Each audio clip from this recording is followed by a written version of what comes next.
Justin A.W. Blair here, coming to you to bring you another short review on Star Trek Deep Space Nine, novel number 3, Bloodletter. Bloodletter. Don't know if it's a letter composed of blood or supposed to designate a person that specializes in the letting of blood. I suppose the latter, because we have another issue here. Just like in book number 2, The Siege, a great deal of this book is about a killer stalking a person, trying to kill them, and then inevitably failing because the person they are stalking and trying to kill is a main character who we know will not die, will not perish, cannot perish. Therefore, the whole setup of that plot structure is kind of pointless because we know victory will be claimed by the main character in the end. That being said, the first thing I want to say is something positive about this book, which is it's written better in a lot of ways than the first 2 books. K.W. Jeter, not really sure how to pronounce the name, is an author that I suppose I haven't read his work, was an author that had written outside of the Deep Space Nine and Star Trek universe, and I think had become popular when I did a tiny bit of background research, had become popular for using the word steampunk for the first time. I'm not a fan of the steampunk genre. I don't really know anything about it. I'm pretty sure it's steampunk. Let me check that. I don't want to misinform. Bringing you the information right here. Yes, so apparently the word steampunk was first used by this author, K.W. Jeter. We're going to call him K.W. Jeter. We're going to call him K.W. Jetter. Like he's jet setting around on a steam engine. Anyway, K.W. Jeter wrote a letter in 1987 to Locus magazine, apparently coining the phrase. Let me read it for you. Dear Locus, enclosed is a copy of my 1979 novel, Morlock Night. I'd appreciate your being so good as to route it to Farron Miller, as it's a prime piece of evidence in the great debate as to who in the Powers Blaylock Jeter fantasy triumvirate was writing in the, quote, gonzo historical manner first. Though, of course, I did find a review in the March Locust to be quite flattering. Personally, I think Victorian fantasies are going to be the next big thing, as long as we can come up with a fitting collective term for Powers, Blaylock, and myself. Something based on the appropriate technology of that era, like steampunk, perhaps. So apparently this is when the phrase steampunk was invented. I don't know who Blaylock is. Powers, I assume he's talking about Tim Powers, an author I actually do enjoy quite a bit. And I can see, I suppose, why he's putting Powers together with that, though there's nothing steampunk about Powers' writing that I know about, because it's historical fiction, really, in a lot of ways. Moving on. Star Trek Deep Space Nine, Novel 3, Bloodletter, K.W. Jeter. Here's what I think works about this book. Very little, besides the actual, the writing. I can give you an example of the writing. I'll do that here. He could barely hear the last few words. In the widening pool of his blood, he curled around the metal that had become the gravitational center of a collapsing universe. He managed to raise his head and could just make out Horan gazing down at him, and beyond the figure of Dayreth Elt emerging from the shadows. That's not the phrase. That's not the passage I wanted. Yes, I'm calling in the editing team to make some edits to this. Jeter's a better writer than the other 2 writers in the first 2 books of the Star Trek Deep Space Nine pocketbook series. I will give him that. He does almost become a little purple in the prose in places, but he is a better writer, seems to have more control over voice and description. There's a fundamental problem that is no one's fault because it's the year 2025, and I'm reading a Deep Space Nine novel from 1993, 1994, and that is this. Can these novels even be enjoyed? I think that they would have been enjoyed differently back then, because the series is ongoing. Maybe you're watching the series once a week. You're embroiled in it. Maybe the first season is over and you're in the waiting stages, because remember, television back then, half the year you weren't getting the television series. It was on the break. So I can see where a person might enjoy these novels back then. The characters hadn't been developed as much in the series also. That causes some problems with these books, because in this book we have another issue that happened in book number 2, which is Odo's character is really not dialed in very well. I don't blame the writers for this because, they're working off whatever the writers of Deep Space Nine were willing to give them in terms of information and for what shows they could see. But Odo still has this very a little too nihilistic, it's less curmudgeon and a little more 90s grunge, whatever. It's not great. Odo doesn't figure in as much in this book. He does some investigations, really goes nowhere, not really that important. Same with Cisco, not really important in this book, but his POV, we go back to that in the station. I'm not going to outline the plot for you. There's no point, because if you want to read the book, you will. It brings us to our next problem, which is that at the heart of this book, Kira is the main character, with Bashir as a kind of side character. At the heart of this book, we have the same problem we have with book number 2, which is this is basically a killer who's stalking somebody. And worse, really, than in book number 2, there are several occasions where the killer essentially, finds Kira, is holding a knife to her throat, and then starts talking in a monologue about how he's really psyched, about how he spent years thinking about killing her, and then, of course, something happens to where he gets thrown off and he doesn't kill her. There is a point, I guess maybe this works better in television. There is a point, though, where it's just absurd, where you have this person, I've dedicated all of my life, I'm on a suicide mission, essentially to kill Kira. I'm there, everything about my religion, everything about my outlook, everything tells me I'm going to murder Kira Nerys. I'm here, I have the knife to the throat, but I'm going to hesitate for some reason. Just enough time for something else to happen to save her. It's not really good writing. It's just not. Just don't even put the person in that situation, so you don't have to roll back the absurdity of that this person who's apparently, quite capable of murder, not going through with murder. That's one of my problems with this. Again, in Deep Space Nine and Star Trek, we have a religious fanatic as the villain. And just like in book number 2, where the religious fanatic was essentially a villain, here again we have the same thing, except this time it's a Bajoran fanatical group that Kira, after the Cardassians had been kicked off Bajor, the Bajorans fought against some of these extremist groups, I guess.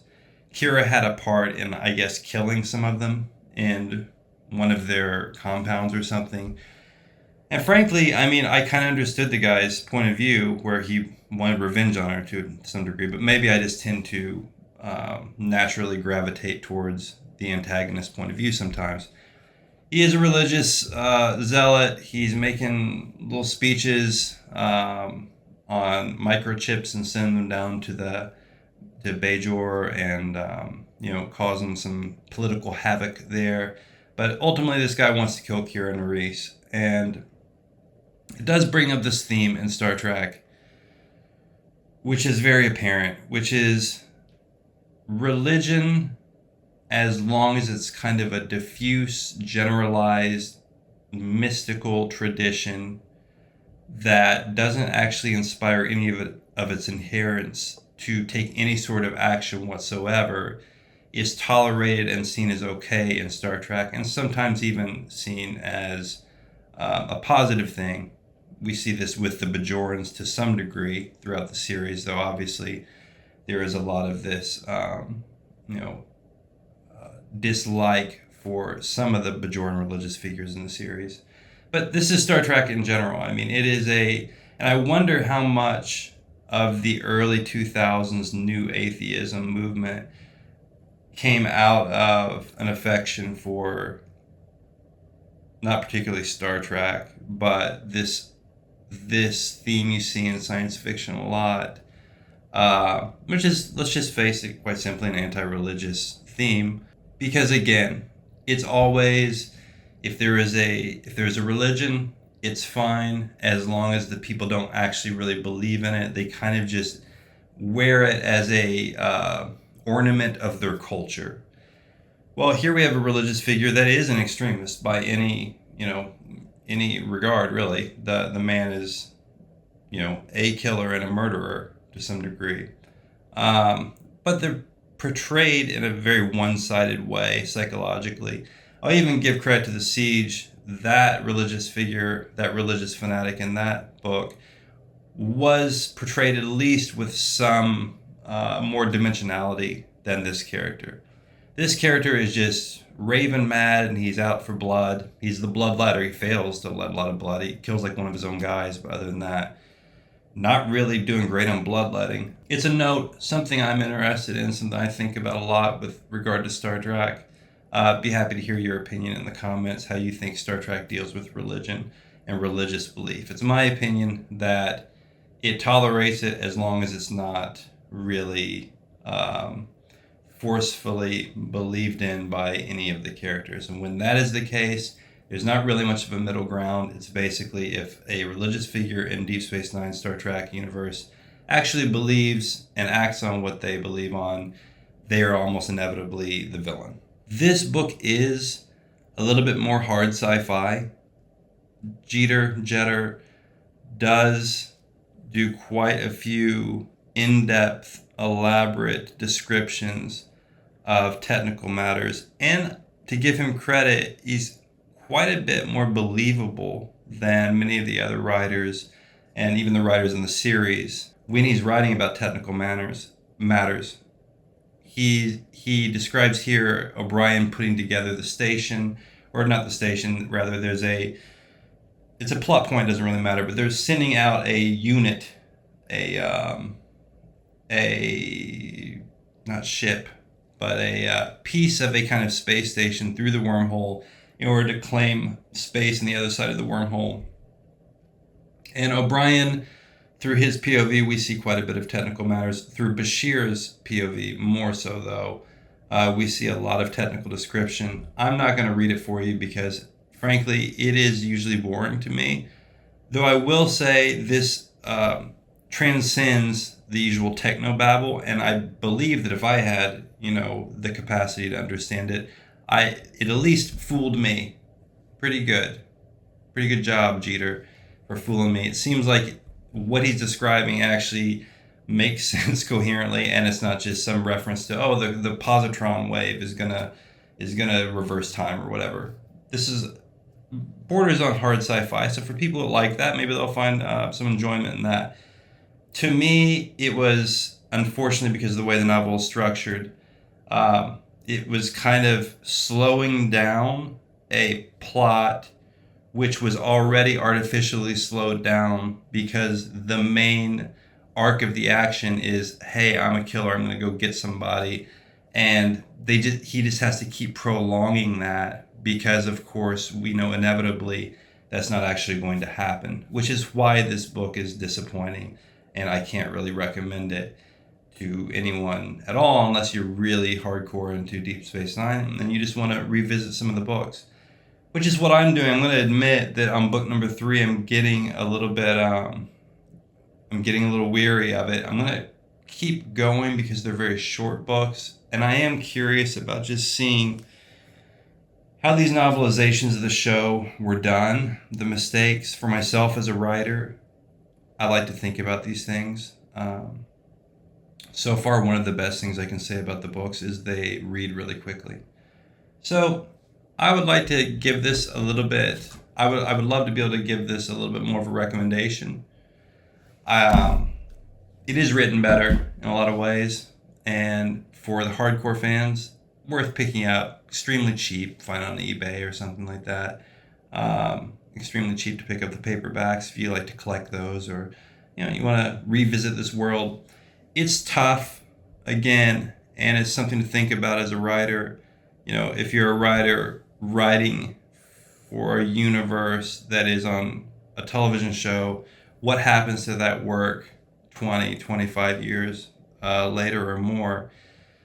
It has a kind of ingrained time bomb to it because, these characters are not ever going to be revisited really in any major way through the medium of television. So we are left with the novels, and we're not only left with the with the difficulty of trying to move a story forward with a story that is ended. We're left with the difficulty of this snapshot in time being early in the season. They're trying to write characters that haven't been fully fleshed out. And we see, it's funny because it comes to mind with Game of Thrones. That's going to be a problem now, another problem amongst many things, because essentially those characters, the end of that story of The Song of Ice and Fire lives in most everybody's mind as the television show now, which wouldn't necessarily have had to have happened even if the end of the television show had preceded the end of the books. But now we're going on almost a decade, and I think those images harden in a person's mind unless someone's constantly revisiting the text instead of the screen. That's going to influence more and more what the writer does. Anyway, my thoughts on Bloodletter. I will go ahead and read a few more of these, most likely, bring them to you. Again, it's kind of at this point, it's almost a less of a exercise in reading enjoyment, but almost something like kind of I feel like I'm doing archaeology on text, because it's also 25 years, a lot has changed. I'm enjoying it. Hopefully these are short and enjoyable for you. Justin A.W. Blair, please hit the like button, subscribe if you will, and follow this for more videos. Thank you.